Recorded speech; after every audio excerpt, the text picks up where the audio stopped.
Wega njitagwo Ann kuma Fantom no muthe ndamune hemwe na Waruru Kamakis tutinoka kumuonia migunda tuka kumuonia apartment ino. We do property management and we are the best in town. So hii apartment inaitwa Sky Focus Homes kwenye tuko na 1 bedroom na 2 bedroom. 1 bedroom irathie for 20,000, 2 bedroom irathie for 30,000 na ni just 1 kilometers from Eastern Bypass. Kujeni muone.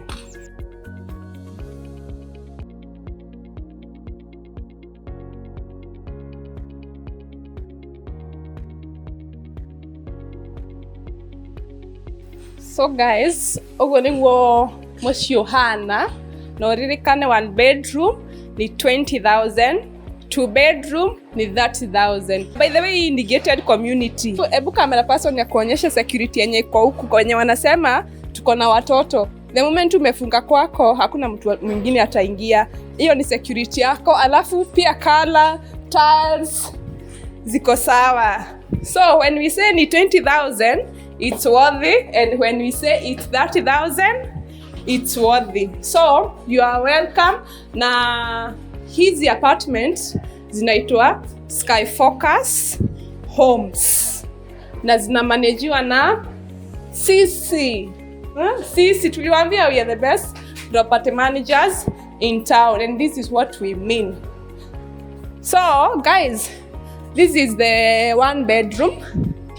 Inakaa hivi.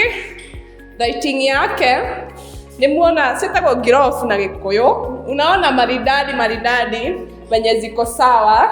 So yeah, na dirisha pia wenye wanapenda dirisha pana ile iko sawa. This is the open kitchen.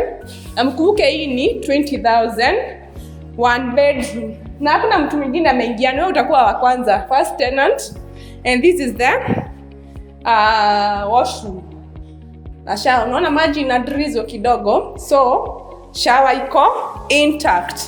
This is the bedroom. Na vitu ni mpya. Na niliwaambia si huku kuna neighbors, usiseme ati ni mahali ndani, hapana. Pale kuna watoto wanacheza, watu washajenga na ninia kwenye tunakuzia 40 by 80. So it's around, ni place tunajua iko sawa, na it's just 1 kilometer from Eastern Bypass. Na stima iko, you can see the bulbs are lighting. Yeah. So 20,000 1 bedroom, 30,000 2 bedrooms.